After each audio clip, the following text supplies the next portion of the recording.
Welcome to the Mod Talks presented by the Plantation Engagement Team. This is, I think, number 4 in the series so far, so we're trying to do this every month. We will have one next month in November.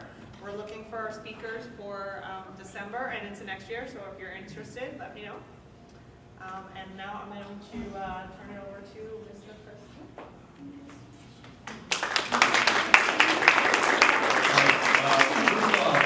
Quick mic check. You guys in the back row, can you hear me? What? Beautiful. What? There's always one in every crowd. So, good afternoon. This is a Mod Talk, and the title that got everybody curious when we first talked about this, what color is your ribbon? The first thing I had to do was add a clarification on it because apparently a lot of people were confused on what that meant. So it is a cancer survival story.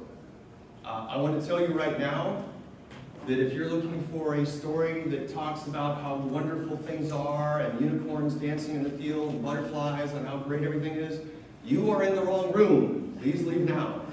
All right? Cancer is not pretty. I don't care what anybody says about it. It's not glamorous. So I did spend a little bit of Motorola's time, put together a few simple slides. I apologize for not having them all professional grade and all that stuff, but I figured I'd tell the story. And to get through this, we're going to hold questions till the end. And I promise I won't go much over 20 minutes at most. And we'll have plenty of time for questions. For those of you who don't officially know me, my name is Chris Jewell.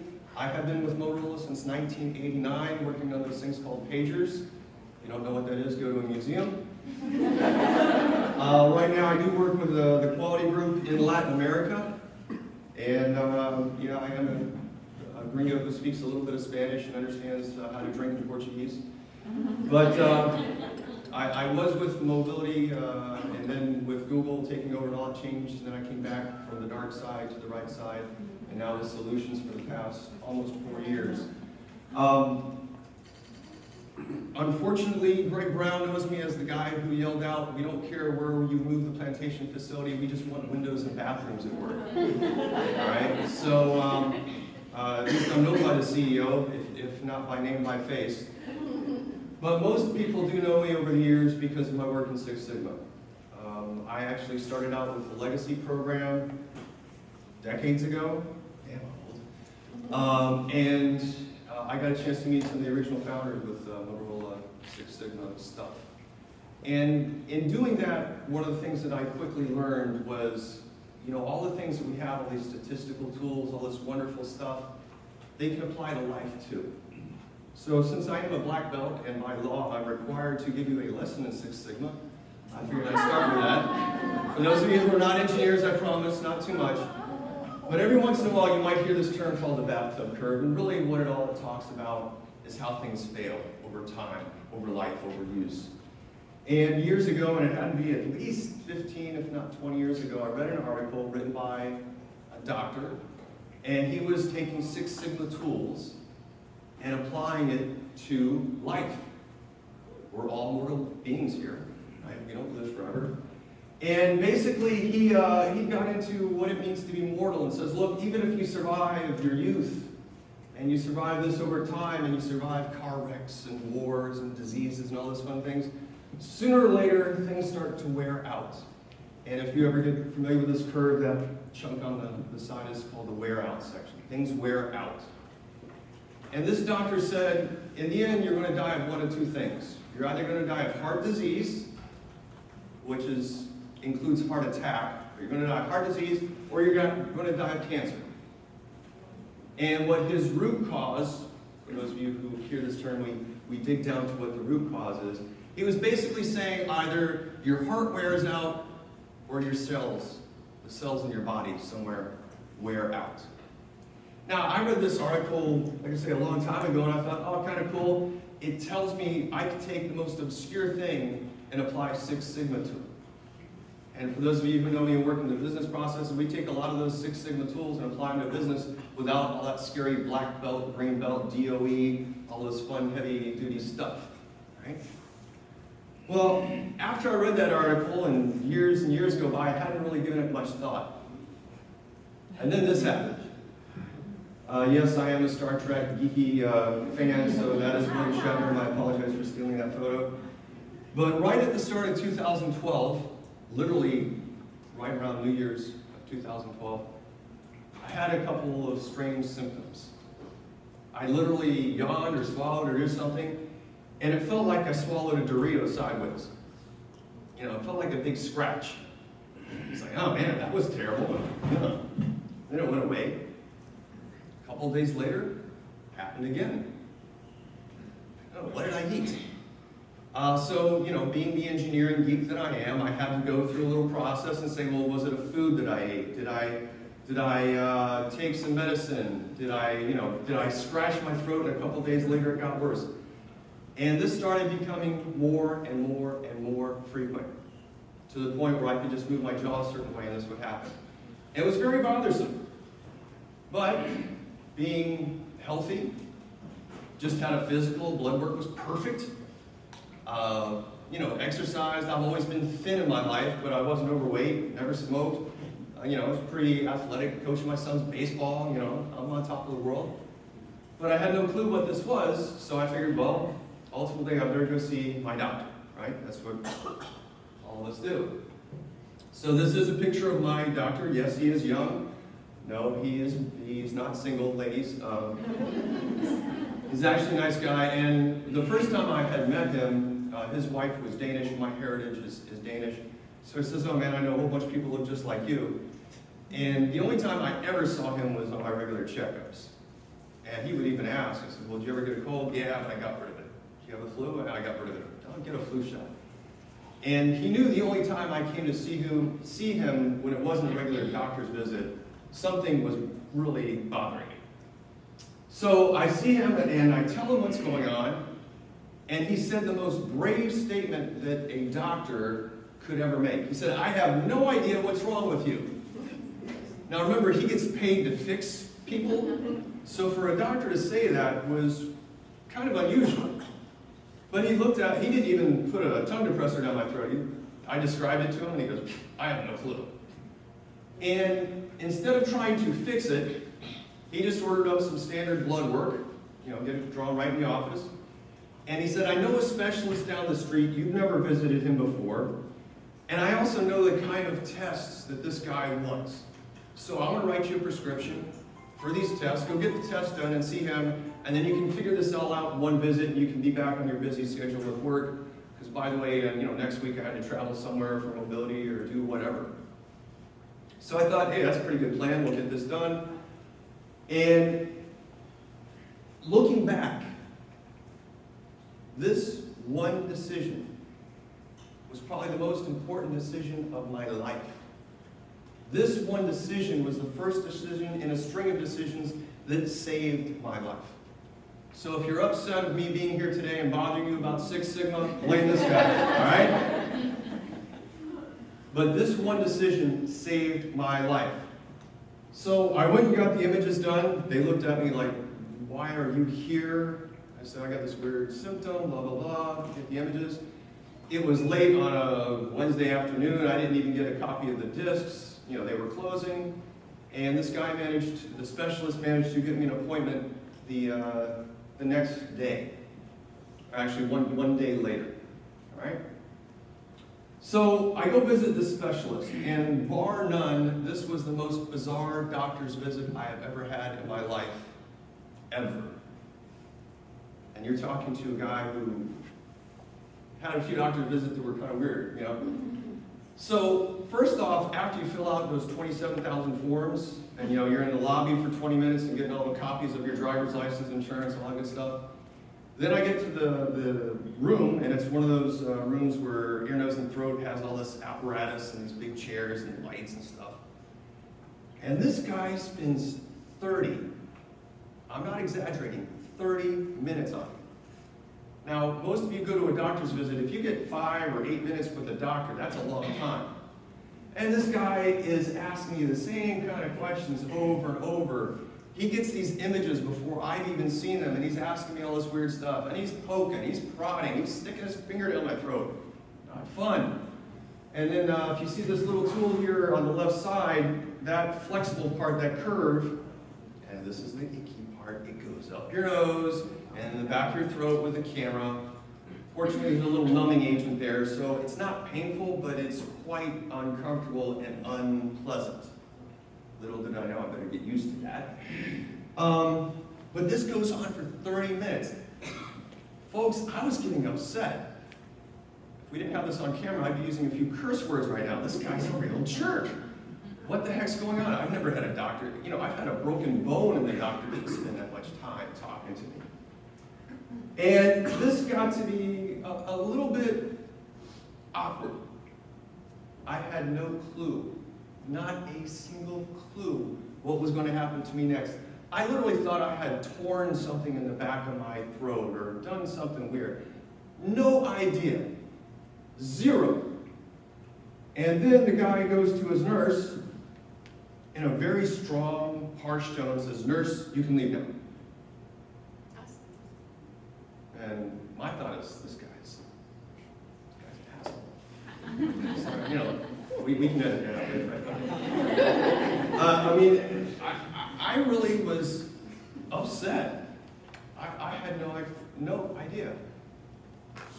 Well, then I got the news.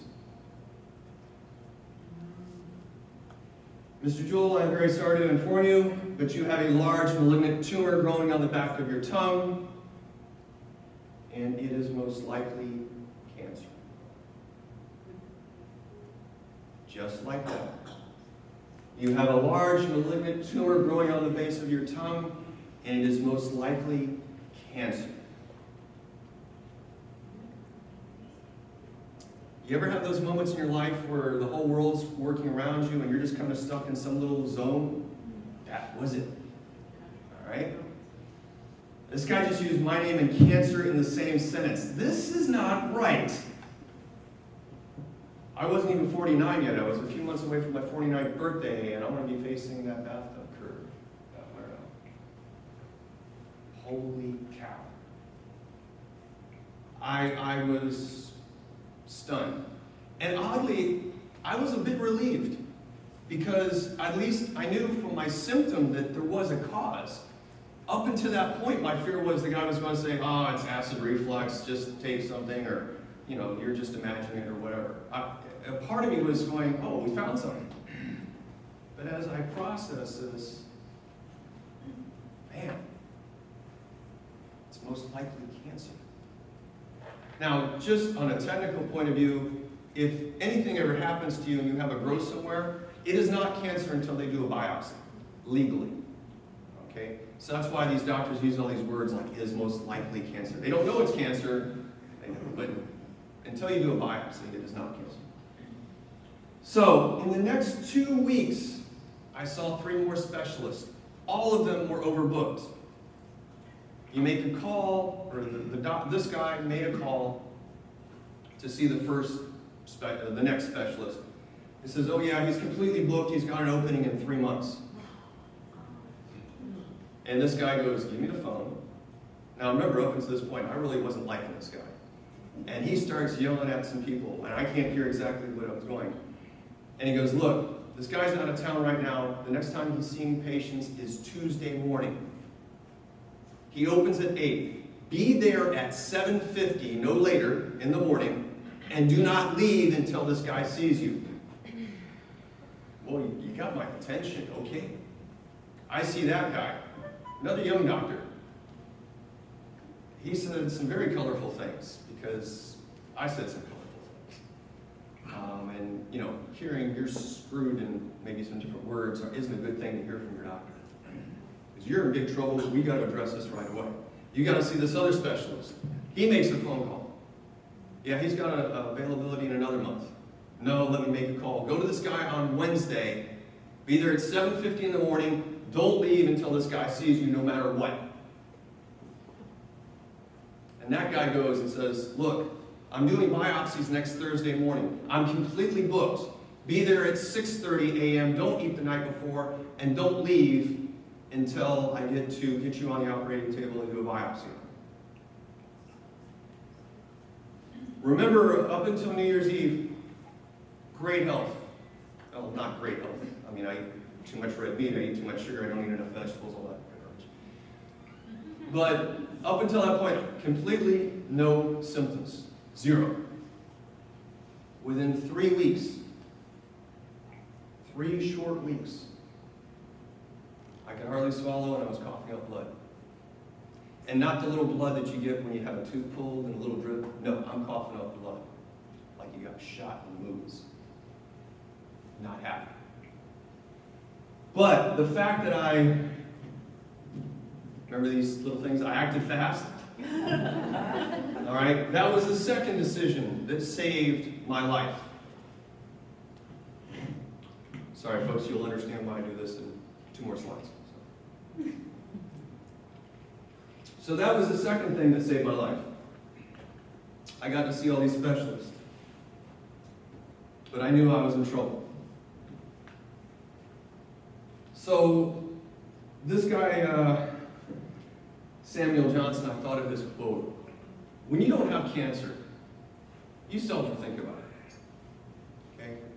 For those of you in this room who've never had a battle with cancer, you don't think about, once a year you donate some money, you come see something like this. You don't think about it every day until someone you love or yourself gets hit with it. But when you get cancer, it's all you think about. And Samuel Johnson had this quote about concentrating the mind wonderfully when you're facing your mortality. And for some reason I thought of that quote of, holy cow, I've got cancer. By the way, I got a regular job, I got a family to feed, got a few things going on. Life suddenly got really, really wild. Now, at the start of this, I said, what color is your ribbon? Well, let's finally get to the part of why we named this presentation that way. This is actually a picture of my kids at that time. And yes, they're cute. They look like mom, thank goodness. But at some point, we had to tell our children about this. And never gone through with this before, we're kind of flying by the seat of our pants. But we started out with, hey, Daddy's coughing a lot. Daddy's coughing a lot because he has a growth in his neck. Daddy's coughing a lot because that growth is a tumor. And over a couple-week period, then finally, we could say, Daddy has cancer. That was hard. One night, my daughter comes up, and I was watching TV with my son. We're on the couch, and I can still feel him sitting right here. He's doing what little boys do, playing around. My daughter comes up with a pamphlet. It's a part of a snapshot of it right there. And she plops right on top of me. And for those of you who have or enjoy little kids, you know how they have that thing where they plop on you and they put all their weight on you? And then when they're teenagers, it's, ooh, Dad, don't touch me, right? Well, my daughter plops right on me, and I can still feel that weight just thinking about this. And she asked me, she goes, Daddy, what color is your ribbon? Now, you could not be with a feather, and it was like, whoa. But I knew that this was a completely innocent question. And I couldn't break down with it. So what do? We ask Google, we get on the web, and we go through and find out, man, there is a whole bunch of ribbons. There are ribbons for just about every cancer, every sickness, every cause you can think of. There's ribbons for eye types of cancer, breast cancer, the pink ribbon that we always see. There's also ribbons for autism, AIDS, bring troops home, suicide prevention. I want to say there's hundreds, if not thousands, of ribbons. So ultimately, we searched around, and we actually found my ribbon, which is here on the left, and it's sort of white and with burgundy striped or some combination thereof, and that's for head and neck cancer. So that became my ribbon color. But it wasn't until that point, and remember, I'm going through a lot of stuff really fast, but when my daughter asked me that question, I didn't sleep that night. I don't remember what I did. I remember pacing around the house, trying to be quiet, walking outside, looking up around. I realized my world was forever, ever different. That one little innocent question, You know, I'm in a battle to be here, teach my kids how to drive, you know, watch them grow up. And that made it difficult. Now, this type of cancer that I have happens to be the fastest growing type of cancer in middle-aged white males. Now, I realize that I just said a bunch of things that are not politically correct. Well, cancer is not politically correct. Okay? Different races, ethnicities, different groups, males, females, have different cancers that attack them in larger or lower rates. So the one I happen to have is, you know, I win the prize. Middle-aged white guys win this one, okay?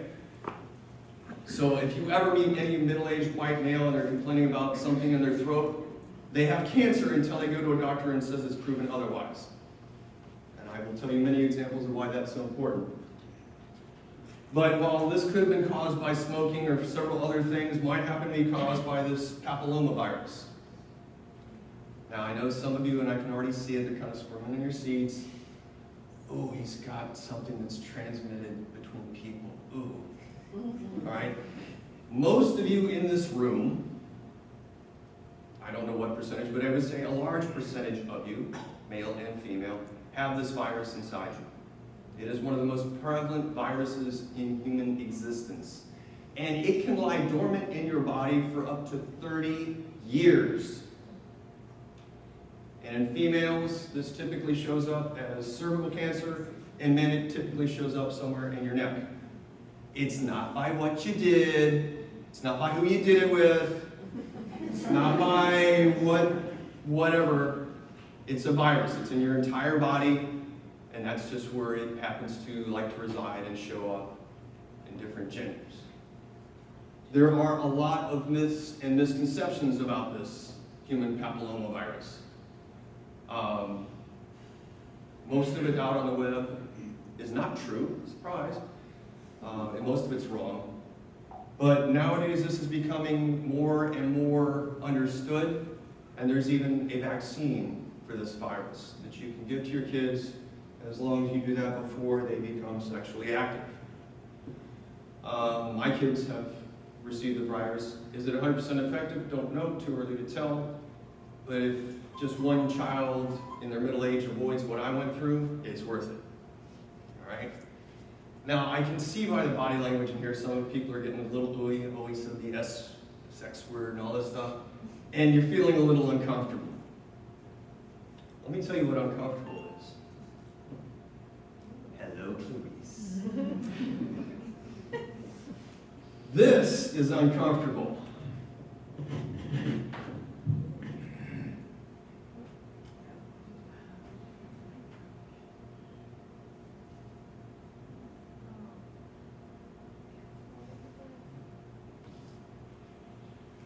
If there was ever a Middle East torture device, it would start with this. Does anybody really want to see this? I can pass it around. I don't want to touch it either, right? And yes, that is a bottle of Chianti, and I had some fava beans. But this thing is strapped to your head and bolted to a plate. It is remarkably uncomfortable. Really uncomfortable. And the reason why you are frozen in this thing is because you have radiation beams going into your body. And they want to hit things that they're supposed to and miss things that they don't want to hit. Things like your spine, things like your voice box. You notice I haven't shaved today, so all this has been burned off.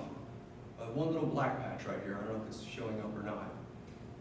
And that's where they missed my voice box. So that's why I can talk to you. So you can blame those guys for that too, all right? But when you're bolted into this thing, and I'm going to show you how it looks and get you a little better idea, the nurse in charge and nurses who deal with terminal patients and cancer patients, I've noticed are very different. They kind of have a more wicked sense of humor, which I enjoy. And one nurse would bolt me into this thing and goes, remember, don't move, don't throw up, and don't die. That was your instructions for the next few minutes. All right? Yes, I will follow that. Okay. But the big key, though, is while you're wearing this thing, if for some reason you were to vomit, you would choke to death. And you get very sick during this, and literally when I would go in this machine and sit on that table, I would have a bucket, I'd throw up, get cleaned up, swish out some water, lay down in that thing, bolt in there. They do their thing as quick as they can, I'd sit back up, and I'd puke again. Remember I told you this was not the pretty cancer story? Okay? But this is a very crude, actually a pretty decent idea of how this thing works. You're laying on this table. Your head is bolted in right here. This giant machine is circling all around you, dosing you with different levels and different shaped beams of radiation. Not fun at all. Stick your head in the microwave oven, that's the closest reality you can get to it, all right? And I was in this thing 2 times a day, 5 days a week for 8 weeks. I got in bad shape, really bad shape. Fortunately, one of the guys who specializes in this treatment, who wrote white papers for Johns Hopkins University and University of Florida, happens to live in my town, Boynton Beach. And I had this guy who was a specialist, who was probably one of the more premier people. People were flying in from all over the world to be next to this guy, and he was right down the block from me. And that was the third thing that saved my life. So if you're really upset with me by now, you can go blame this guy. All right? But the treatment was intense. And it had all sorts of side effects. For those of you who have met me in the past 4 years, it will be rare for you to ever see me without a water bottle in my hand. I no longer produce much or if any saliva. Some people are thinking, oh, that's no big deal. Wait till it happens to you, it's a huge deal. So I'm always spraying that biotin spray or drinking water. But I had some pretty heavy side effects. Anyone who's gone through radiation or chemo, you get wickedly sick. You know when you were out in your 20s or maybe your late teens and you went out drinking all weekend and eating chili dogs and seeing how much beer you could chug and all that great stuff, and then you wake up the next morning and you're coming out of both ends, you're not happy and all that, you're going to wish you felt that good. All right? It is horrific and it's relentless. Literally, you get so tired, you'll be lying in a bed and you have to go to the bathroom and you debate in your mind if you have the energy to get it out, get up and make it to the toilet. You have to vomit so often you walk around carrying a pail so you can throw up and then continue with your day. But you're so scared. I was so scared. I literally had times where I thought, if I close my eyes and go to sleep right now, I will not wake up. I didn't want to go to sleep because I didn't know if I was going to wake up. Absolutely horrifying. Now, I'm not going to read through all this, but I got to the point where I could not eat because where this thing was, in my throat, you kind of do a lot of things through there. Breathe, eat, swallow, drink. Well, imagine the worst sunburn on your arm you've ever had in your life and pouring battery acid on it. That's what it felt like to eat or drink water. So I actually have a little hole put in my stomach, and I had a tube. And you know those funnels you did in college where they pour beer and you see how fast you can chug? That's what this was. And those Ensure shakes that have 300, 400 calories in them in each can, I was doing 10 of those a day and still losing weight. It was not a fun time in my life. Now, the worst part, and if that's not bad enough, for those of you who go through, anybody you know who go through these kind of battles, it's not like recovering from the flu or a cold. You get the flu or you get a cold, in 2 or 3 days you're going to feel better. You get the flu, then figure, okay, maybe a week. It takes months and months and years to recover. I'm still recovering. I'm still dealing with a whole bunch of side effects. But hey, I'm here. I'm alive. So I got lucky, really lucky. More and more cancer battles are getting won every day. And that comes through research and the betterment of technologies and stuff like that that exist right now. If I would have had this 10 years ago, they just would have cut out my tongue and be done with it. And I'd be pretty much done for life. All right? So I got lucky. Others didn't get the news, they got the bad news. A very good friend of mine had a 19-year-old daughter, beautiful young girl, vibrant, very alive, kept having headaches, kept trying to diagnose it as different things, wound up she had brain cancer, died in 6 months. Why does a middle-aged, white, goofy guy like me live when a 19-year-old beautiful girl dies? Cancer doesn't care. It doesn't matter. So, it's one of those things where you can do everything right and you can still lose. It's random chance. But early detection and early treatment is the key to survival. So really what I'm asking you here is, what are you willing to fight for? Right? You know the color of my ribbon. But let me tell you, when you meet someone who's gone through this kind of battle, you think different. You talk different. You act different. And I'm going to give you an example here. If I said to you, I have a multi-point plan to improve race relations with men and women regardless of their ethnicity. Sounds like one of our press releases, doesn't it? Very dry, cut, technically correct. That's someone who doesn't know their ribbon. If I said this to you, I have a dream. I have a dream that all my 4 little children one day will live in a nation where they're judged not by the color of their skin, but by the content of their character. And I'm not trying to be political here, but I'm just trying to show you an example. Martin Luther King Jr. knew exactly what color his ribbon was. Like it or not. I'm not trying to say what you're willing to die for. It's a little different. Okay, people who say they're going to die for things and they do stupid stuff and we have all these things going on in the world. It's knowing what you're willing to fight for.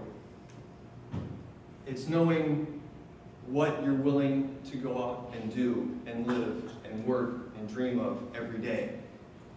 Now, I realize that my story is not all that unique. Okay? Some people in this room have gone through cancer battles or might be going through a cancer battle. I'm not the only one. I think what helped me survive, though, was I had the right attitude. I found out what color my ribbon was. I had the will and drive to keep going through some pretty nasty things going on in my body. It would have been really easy to quit. And just like that nurse said, don't die. It'd be really easy to do that. Okay? I also had some great support from friends and family, not just my friends and family where I live, but my Motorola family. When we had mobility here, it was over on the one side, and there was that one entrance, it was kind of like the neutral zone. My dear friend Jorge back there, him and I would meet every once in a while. And I was so exhausted, I would just sort of lean against the wall and we would chat for a while. You have no idea how much that means to people.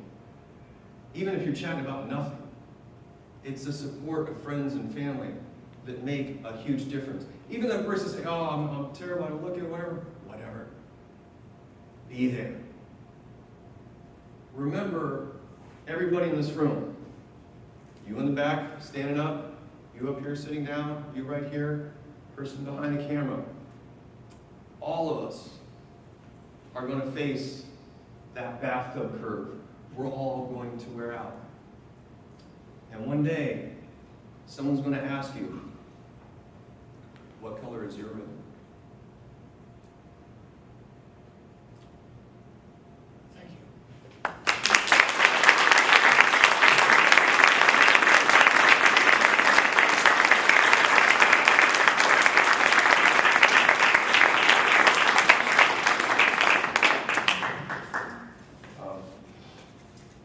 At this time, I guess with the Motox, we open it up for questions, and obviously I've gone into some details, so pretty much everything's fair game.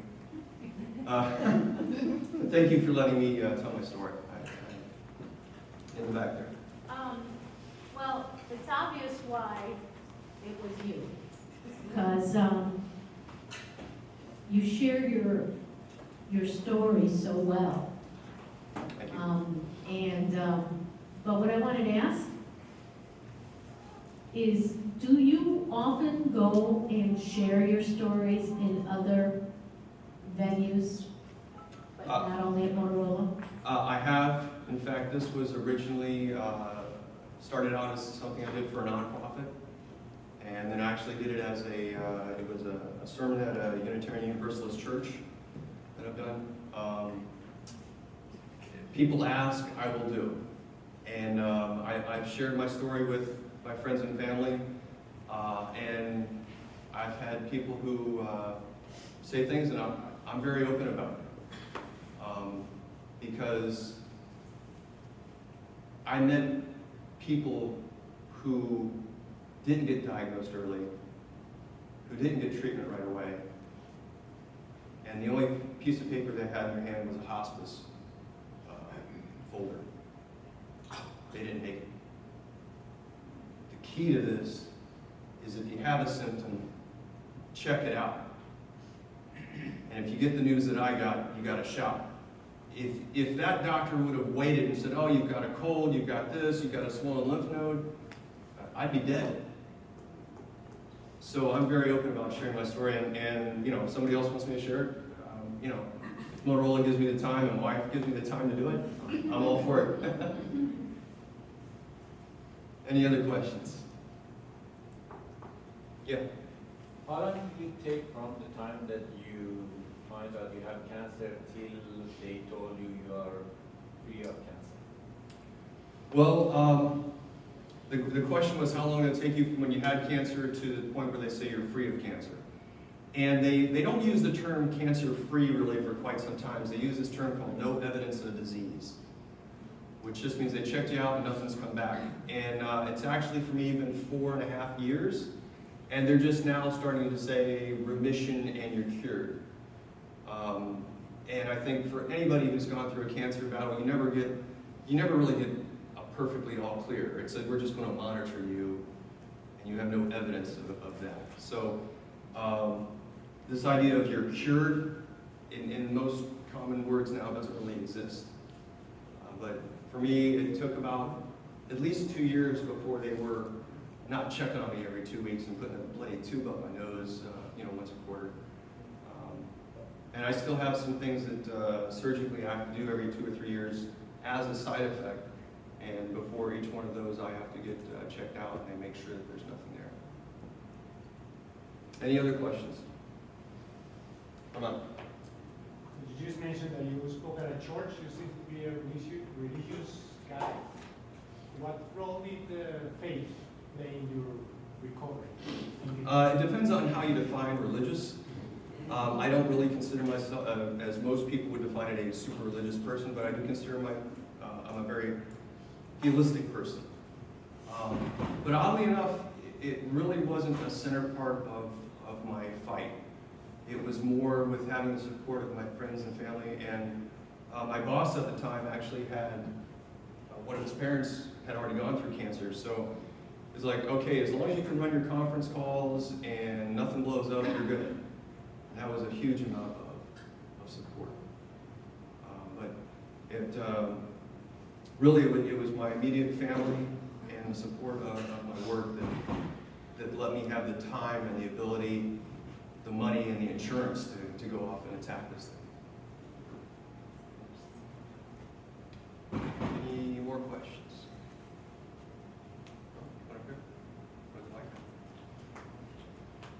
Well, thank you so much, Chris, for being my hero. It's so important to have support.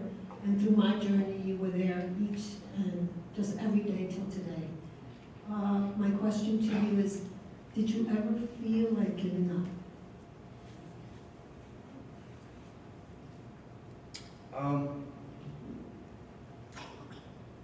There was one point, and it's where I think emotionally I was the lowest. And it wasn't while I was in treatment. It was actually just a few weeks after I got the news. For some of you who know me, I am a pilot. That was my first career. I was going to fly for the airlines and found out there was no money in it. But I have a small plane, and I used to love taking my kids flying. And when I first got the news, I had a small window where I could go up and fly by myself before I lost my medical license because I hadn't had the biopsy yet. And I took my kids flying. You know, Mom brought them to the airport. I took just a short little flight.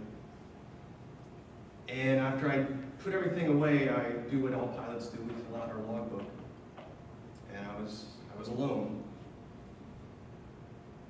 And a tear fell out my logbook while I was filling it out. I didn't even know I was crying. And all I remember is I slammed my fist on the table and I said, I don't want to die. And I cried like a freaking baby. And even now, I mean, I don't normally share my emotions much. And I gave myself 5 minutes. I slammed the logbook shut. I put everything away and said, we're fighting. We're not giving up. That was my lowest point. I mean, I was heading down so quick, and that really, I had hit bottom emotionally. Now physically, I was in for a hell of a ride as a skater, but that was an emotional bottom, and after that point, no, I never gave up. I might have for a split second going, you know, giving up would be easy, but no, I want to keep going. Thank you for that question. Any more questions? We've sucked up a few more. Yes, ma'am. One of the things that I see, Chris, is that we all are involved in our work, in our families, in our day-to-day. And sometimes when we're not feeling good, we kind of like brush over it. And today, what I'm going to walk away with is I'm not going to let that happen.